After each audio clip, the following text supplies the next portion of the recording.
অনুভব করছিলাম। অনুভব মানে অনুভূতির দ্বারা যা জানা যায় তাই জ্ঞান। তাহলে অনুভূতি শব্দের অর্থটা কি? অনু মানে পশ্চাৎ, ভূতি মানে হওয়ার আবেগ। কে কি করলো না করলো আমার জেনে লাভ নাই, আমি কি করছি। শ্রী শ্রী ঠাকুর অনুকূলচন্দ্র যে এই সমস্ত বাণীগুলো দিয়েছেন সেটা আমার জন্য। আমি যদি এটা ভাবি এটা আমার জন্য, প্রত্যেকেই যদি ভাবেন যেটা আমার জন্য, তাহলে কিন্তু মঙ্গল হবে। কারণ শ্রী শ্রী ঠাকুর অনুকূলচন্দ্র একটা ইংরেজি বাণীর মাধ্যম দিয়ে বলছেন, you are for the lord not for others, you are for the lord and so for others. খুব সুন্দর কথা বললেন। প্রথমটা কি বললেন? You are for the lord not for others. একমাত্র তুমি প্রভুর, আর কারো নও। তারপর কি বললে? You are for the lord not for others, you are for the lord and so for others. তুমি যখন প্রভুর হলে তখন তোমার সকলেই হলো। তাহলে প্রভুর আগে হতে হয়। তাহলে প্রভুর আগে হতে গেলে কি হয়, কি করতে হয়? না আমায় উষায় নিশায় মন্ত্র সাধন করতে হয়, নিয়মিত ইষ্টভীতি করতে হয়, ভোরবেলায় উঠে নাম ধ্যান করতে হয়, থানকুনি পাতা খেতে হয়, গুরুজনদের প্রণাম করতে হয়, পাড়াপড়শি বা পারিপার্শ্বিকের খোঁজ খবর নিতে হয়, ইত্যাদি ইত্যাদি। এর মাধ্যম দিয়ে কি হয় না, আমাদের প্রত্যেকের সঙ্গে প্রত্যেকের একটা মিল হয়, তার খোঁজ খবর নিলাম। দেওয়া নেওয়া খাওয়া খাওয়ানোর মাধ্যম দিয়ে কি হয় না, একটা টান গজায়। সেরকম আমাদের ইষ্টভীতির মাধ্যম দিয়ে কিন্তু একটা টান গজায়। কিরকম টান? শ্রী শ্রী ঠাকুর অনুকূলচন্দ্র বলছেন, মা যেমন তার নিজ হাতে তার সেবা, তার সন্তানকে নিজ হাতে পরিপালন করে, তাকে খেতে দেয়, তাকে সেবা শুশ্রূষা করে, এর মাধ্যম দিয়ে কি হয়, সে ছেলেটার উপরে টান হয়। আপনি যদি গরু বাছুর, হাঁস মুরগি, কুকুর দেখবেন, আপনি যদি তাকে খেতে দেন তার প্রতি আপনার একটা টান গজায়। তখন যদি সেই কুকুরটাকে কেউ মারে তখন কিন্তু আপনি প্রতিবাদ করেন, রাস্তার কুকুরকে কিন্তু প্রতিবাদ করেন না। একটা সামান্য জিনিস, কুকুরটাকে মারলেও আপনার প্রাণে ব্যথা লাগে। কেন না, আপনি তাকে একটুকু খেতে দেন, এর মাধ্যমে মায়ার সৃষ্টি হলো, বন্ধনের সৃষ্টি হলো। যিনি আমাদের বিশ্ব নিয়ন্তা, যিনি আমার ইহজীবন পরজীবন, যাকে ধরে আমি আমার ব্যক্তিগত জীবন, দাম্পত্য জীবন, পারিবারিক জীবন, সমাজ জীবন, রাষ্ট্রীয় জীবন, এতগুলো জীবনটাকে জেনেছি, তাকে আমি কি করছি, তার সেবার নিমিত্তে আমরা ইষ্টভৃতি করা হচ্ছে। ইষ্ট মানে আদর্শ, ইষ্ট মানে মঙ্গল, ভৃতি মানে ভরণ পোষণ। তাকে আমরা দিতে পারি। কিন্তু একটু আগে যেটা বললাম যে একটা সামান্য একটা কুকুরকে সামান্য এক মুঠো ভাত দিয়ে তার সঙ্গে আমার একটা প্রেম হয়। আমাদের দেখবেন এই বাদলদা, এখানে পাশে গ্রামে তার বাড়ি ছেতনকাধি, তিনি যান এ আমাদের জয়দেবদের দোকানে, জয়দেব মালের দোকানে কিন্তু চকলেট কিনে আমি দেখেছি। কেন? ওই বাচ্চা ছেলেগুলো, দাদু,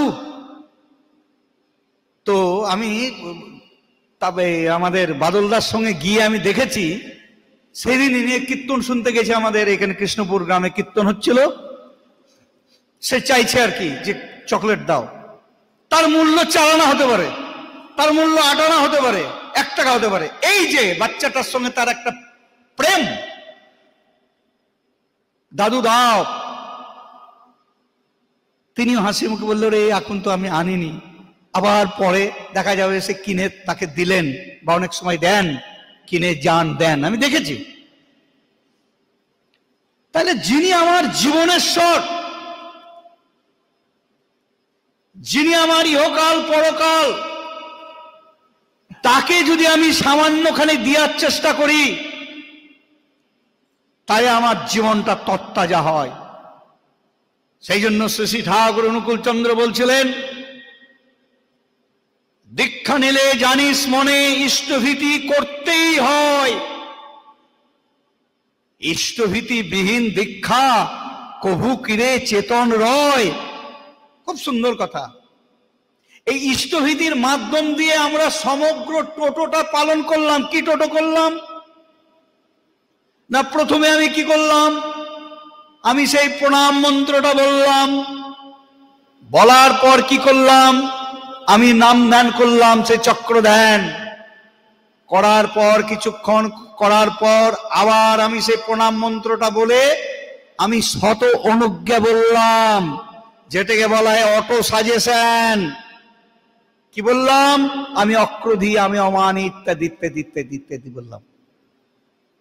আমাদের বৈষ্ণব শাস্ত্রে একটা শ্লোকটা আমার খুব মনে পড়ে, ত্রিনাদুপি শুনেছেন তরণীব সহিষ্ণুনা অমানিনা মানদেন কীর্তনীয় সদাহরি। খুব সুন্দর কথা। তাহলে আমরা যখন বলছি আমি অমানি, আমি অমানি, আমি অমানি, অমানি, তাহলে আমি কথাটা কেন বলছি? আমার মধ্যে মান আছে তো। একটা বাচ্চা ছেলেরও দেখবেন মান আছে।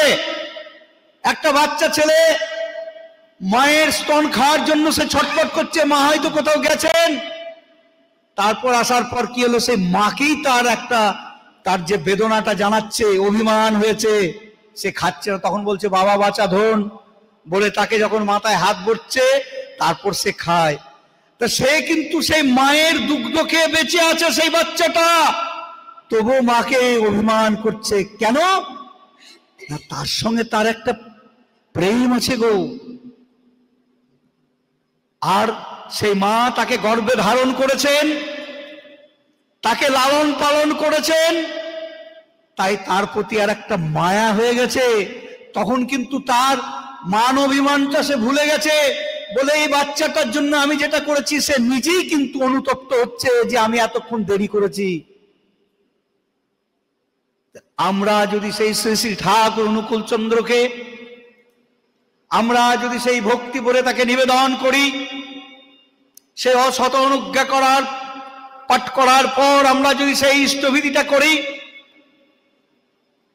তাহলে কি হয়, তার সঙ্গে আমার একটা প্রেম হয়, প্রেম হয়, প্রেম হয়। ভক্তির গাঢ়ত্বই প্রেম।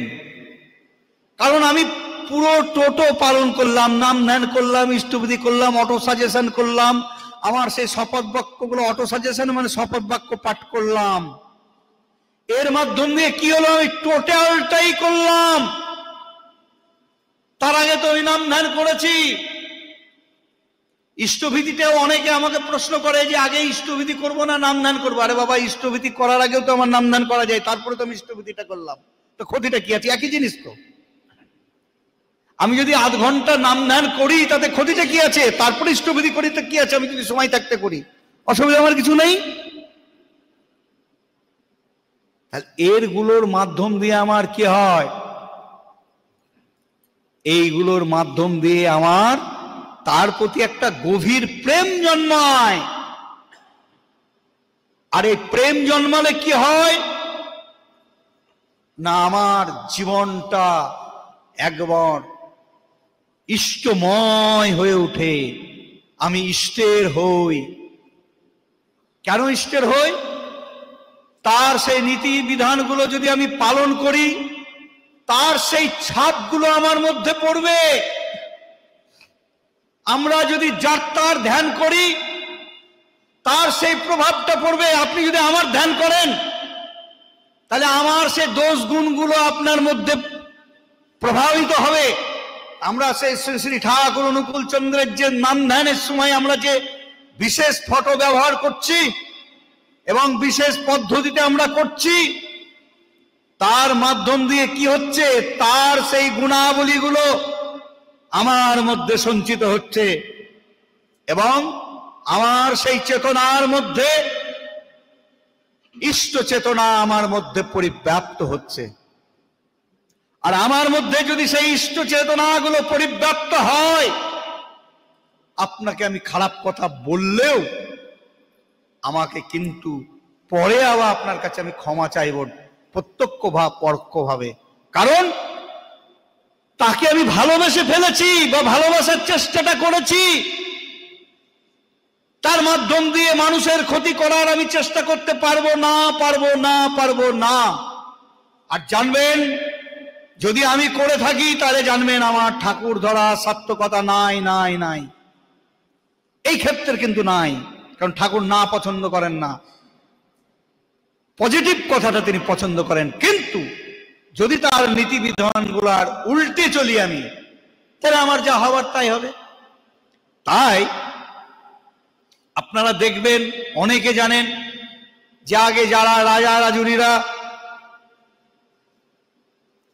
সেই কুল গুরুর বাড়িতে গিয়ে তারা মাথায় করে ডালি ভরে তারা গিয়ে দিয়ে আসতো। এটা তো আমাদের প্রাচীন যুগ থেকে আসছে।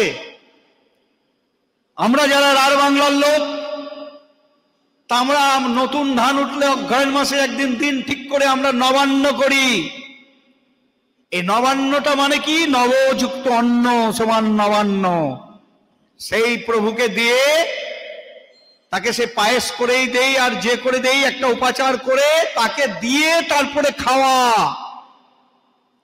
আমাদের বাড়িতে যদি একটা প্রথম ফসল হয় তাহলে কোনো দেবস্থানে দিয়ে আসা, এটাও কিন্তু ইষ্টভীতি। তাহলে শ্রী ঠাকুর অনুকূল চন্দ্র একটা নিয়ম করে করলেন ইষ্টভীতি প্রতিদিন। কেন করলেন না? আমাদের জীবনটা তরতাজা করার জন্য এবং তার সঙ্গে আমার একটা সংযোগ স্থাপন করার জন্য।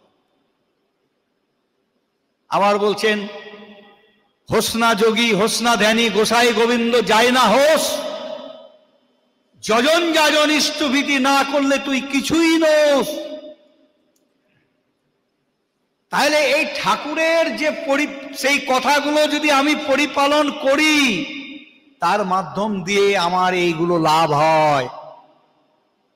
শুধু আমার লাভ হয় না, আমাকে দেখে যারা চলবে তাদেরও লাভ হবে, অর্থাৎ আমার পরিবারের লাভ হবে, পরিবার থেকে আমার সমাজের লাভ হবে, আমার রাষ্ট্রের লাভ হবে। তার জন্য শ্রী শ্রী ঠাকুর অনুকূল চন্দ্রের আদর্শ আমরা যদি চারিদিকে ছড়িয়ে দিতে পারি, এই চারিদিকে ছড়িয়ে দেওয়ার আগে আমাকে নিজে করা লাগে। গুরুর প্রতি আমার টান জন্মাতে হয়। সেই জন্য তিনি বলছেন, চাকর বাকর দিয়ে গুরু সেবা শুশ্রূষা করাতে যেও না, প্রসাদ থেকে বঞ্চিত হয়েও না। মা নিজের হাতে ছেলে পেলের যত্ন করে বলে ছেলের উপর অশ্রদ্ধা আসে না, তাই অত ভালোবাসা। নিজ হাতে গুরু সেবা করলে অহংকার পাতলা হয়, অভিমান দূরে যায়। গুরুই ভগবানের সাকার মূর্তি, তার গুরুই হচ্ছেন আমাদের সাকার মূর্তি। শ্রী ঠাকুর অনুকূল চন্দ্র এটা ব্যক্ত করছেন। তাহলে আমরা গুরুকে এতগুলো কথা বলতে হলে কেন? গুরুকে যে আমরা যদি প্রভিডেন্ট করতে চাই, মুখ্য করতে চাই, তাহলে তার সেই নীতিবিধানগুলো আমাদেরকে পালন করা চাই। আর না চাইলে আমরা কিন্তু হতে পারবো না। এগুলো করতে হবে আমার জীবনে। তাহলে দেখবেন রাষ্ট্র কেন, গোটা পৃথিবীটা আপনার হয়ে যাবে, গোটা পৃথিবীটা আপনার হয়ে যাবে। আজকে এই আদর্শকে না ধরে, আদর্শকে ধরে শিবাজি একটা ছোট্ট রাজ্যের জায়গিরদারের সন্তান হয়ে তিনি কিন্তু একটা বিরাট একটা সাম্রাজ্য গড়ে তুলেছিলেন। সেখানে দেখুন রানা প্রতাপ সিং তার আদর্শ ছিল না, তার গুরু ছিল না।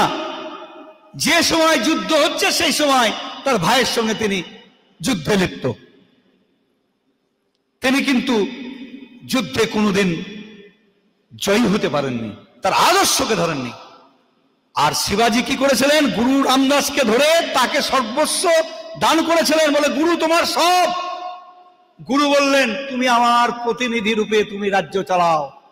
এই যে গুরুর প্রতি টান, গুরুর প্রতি ভালোবাসা, তার প্রতি আনুগত্য, তার প্রতি কৃতি সম্বেদ, সেই শিবাজিকে একটা বিরাট